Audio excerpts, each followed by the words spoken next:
Everybody, welcome back to another fun and exciting pre-calculus class. Today we'll be looking at lesson 11.2 in your books. That is on page 205.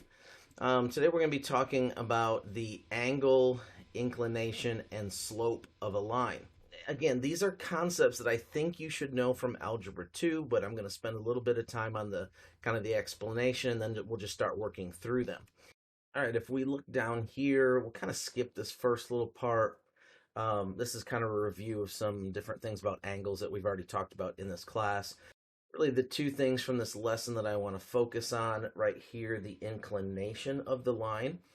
It's important to understand that there's a difference between the inclination and the slope of the line. The inclination has to do with the angle that the line has, and the slope has to do with the steepness of the line. Basically, the concept is like the y over the x, and we've talked about that in years past. So let's go ahead and go through some of this. Let's kind of talk it out and see if we can kind of understand some of these things. All right, with inclination. The inclination of the line, I've got it written right here, is the angle the line makes with the positive x-axis. So it's not with the origin. So a lot of what we've been doing in pre-calculus, the theta has been the angle that it makes at the origin, or the reference angle, right? Okay. We are not talking about the reference angle here. Let's go back to the book and let's take a look at figure 11b. So, for example, in this figure right here, the angle of inclination for A is the angle right here from the line x-axis to the line A. Okay, the angle of inclination for this B line, remember it goes from the positive x, not the negative. So we're not over here on the negative side of the line, we're on the positive side of the line. So the angle of inclination for this B line would be from the x-axis up to the B line. So this beta right here is its angle of inclination. And we could get a little bit more technical in like when they cross and different things, the angle of inclination between different things. Let's just kind of pause on that, because I think the important thing from this lesson right now is that you kind of understand. Notice this A does not go through origin. So this is not a reference angle. This is an angle of inclination. So it goes from the positive x to the line. That's its angle of inclination. That's what you need to know from this lesson. The next word is slope, and I think you know what slope is. Slope is basically the idea of the y point. However high you go on the y, you count that, or however, down. And then you go left and right on the x, and you put that over each other. Something that you may not have connected together, check this out. Look at this slope formula. The slope of a line is the tangent of the angle of inclination. Mind blown, right? I know. So why is it the tangent? Because slope is what? Okay, think about this. Slope is y over x. Okay, what is y? What is tangent? Tangent equals opposite over adjacent. Y over x.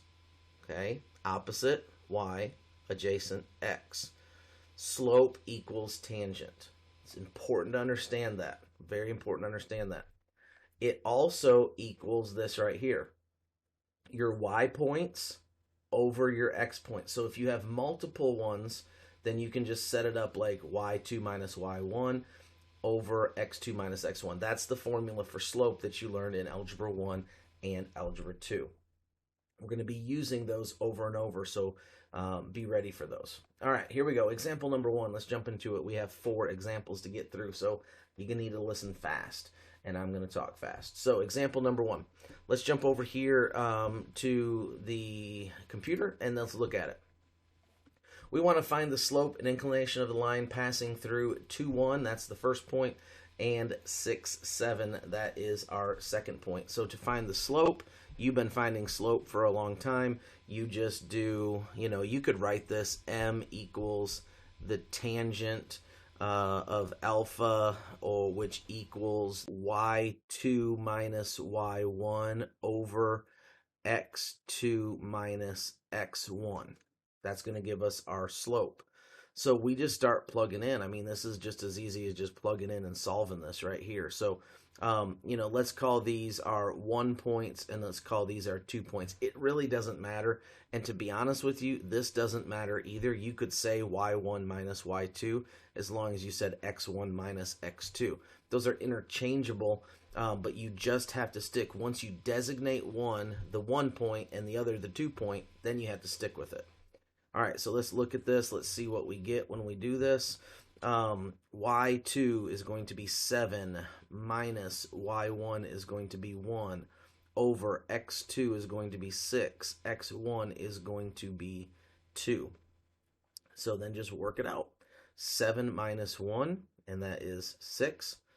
6 minus 2 is 4. Go ahead and reduce that, and you're going to get 3 over 2. That is our slope. Leave it as an improper fraction. All right, slope is best written as a fraction. So m equals 3 over 2. Now we also need to find the inclination of that line. Let's go back to the concept right here, okay? Slope equals the tangent of alpha. So how would we find this? Well, if we want to find the inclination, we just need to find the angle of that. So in other words, we need to say 3 over 2 equals the tangent of alpha. We need to get alpha by itself, move it over, and so we're going to get tangent -1, the inverse tangent, the arctangent, of 3 over 2 equals our alpha. That's going to give us our degree right there. So we're just going to jump over here to the calculator, and we're going to hit shift tangent -1 of 3 over 2. And close those parentheses down, and it's 56.3. So alpha equals 56.3 degrees. And, you can round that off to the nearest tenth. That's fine there. That's typically where you're going to round off angles to when you're solving these. All right, next one. The second example in the book, this is on page 206 if you want to follow along, 206. Find the slope and the y-intercept of a line through -3, 2 with an inclination of 45 degrees. So now we need to find the slope when we're given the inclination. So if we kind of go back to our slope equals what? The tangent of alpha, which then equals our y2 minus y1. This is our slope formula. X2 minus x1. These are all equal to each other. You should write this down somewhere because you're going to keep using this formula right here to kind of interchange things within it. So what do we know? We know that the tangent of 45 degrees, we should know that one just from our special triangles, right? 30, 60, 90, 45, 0, 180. We know all those. We have those memorized. So in this case, our 45-degree angle is going to equal 1. The tangent of alpha is 1. If you need to remember that, go back to your calculator and hit tangent of 45. That equals 1, okay? So, and then that would equal this right here. Now, they only give us 1 point because we want to find the y-intercept of that, right? So there's our slope. And then we could plug this into this formula right here. So let's call this it doesn't matter if you call it the 1 point or the 2 point. So we'll call this the 1 point, and we're going to be looking for the 2 point. So equals on the top, we're going to get a y. We don't need to put the y2 with it. You can if you want. Minus 2 over x, and then minus 3, or let's just put plus 3. That's going to be easier. All right, so this is going to give us our slope. We need to figure this out. We need to put this in. So what we really need to find is we need to find the y-intercept form. We need to we need to get this into y equals mx plus b. If we do that, we will get our m from that. All right, so just kind of plug it in and work it now. So what I would do is I would do this multiplied by both sides because I want to cancel that, I want to get rid of that. So now I get 1 times this, we distribute it, and we get the same thing, x plus 3 equals y minus 2. Again, we're looking for slope-intercept form, so I'm just going to flip-flop these because usually we get y equals mx plus b.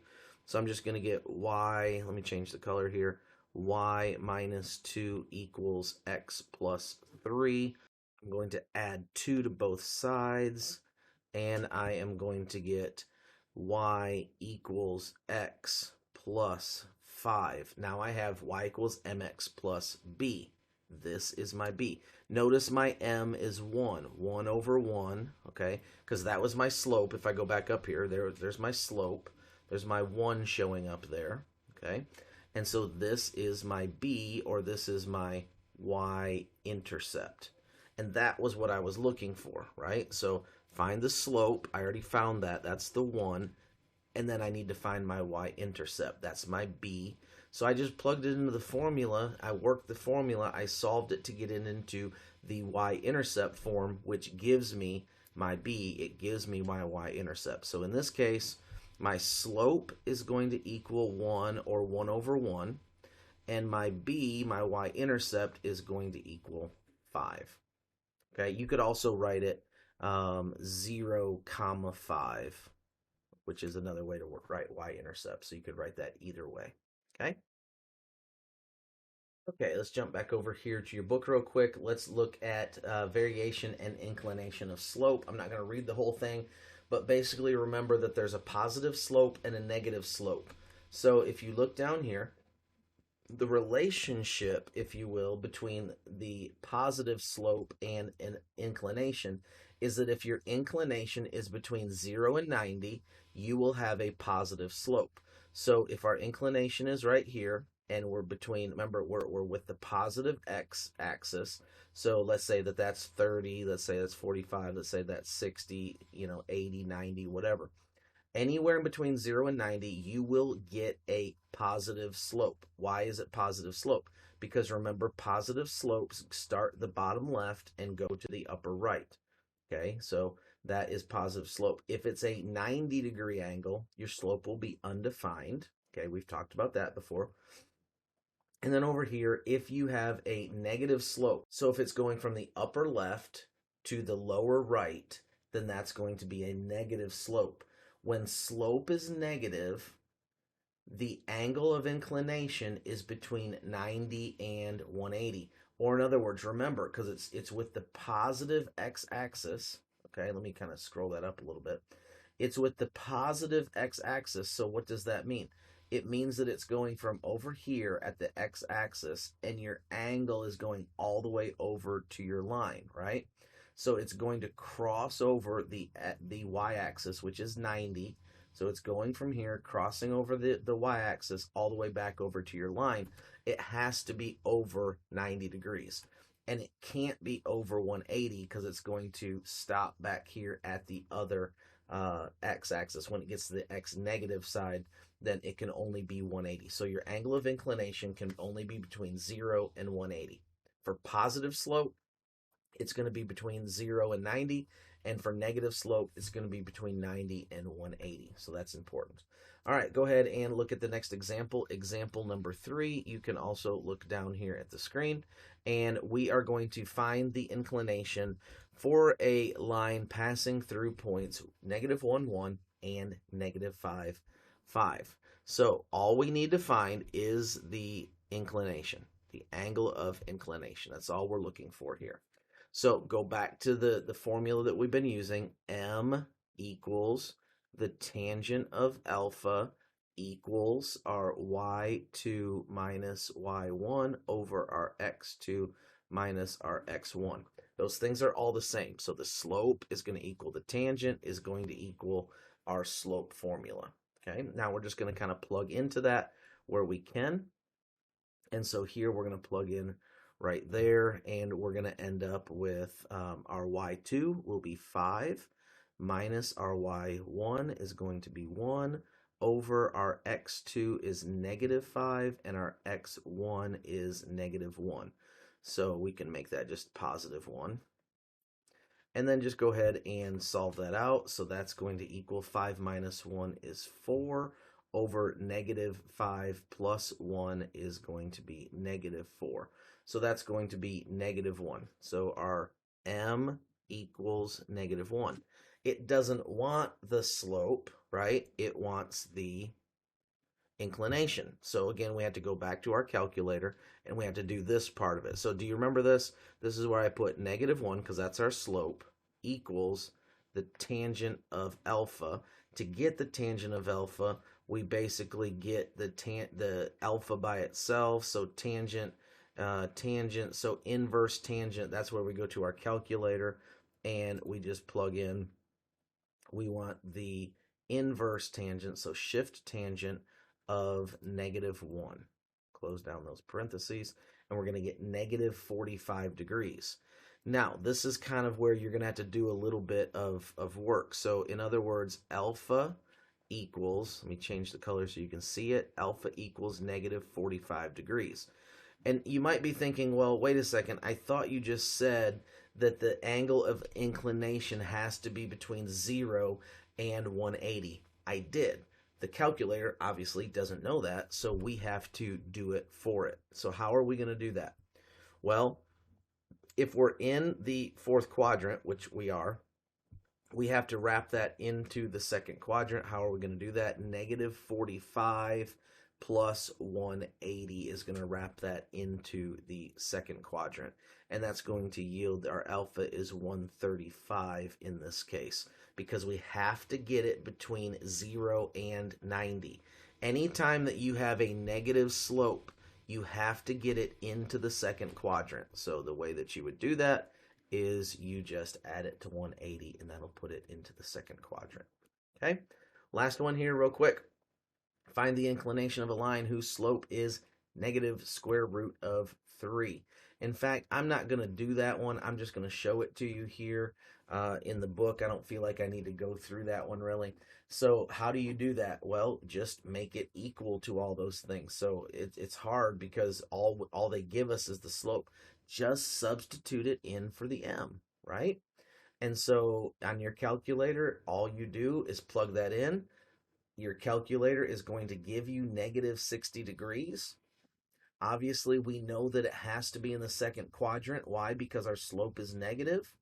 And so then we would just add that to 80 degrees, and it's going to kick out 120 degrees to us.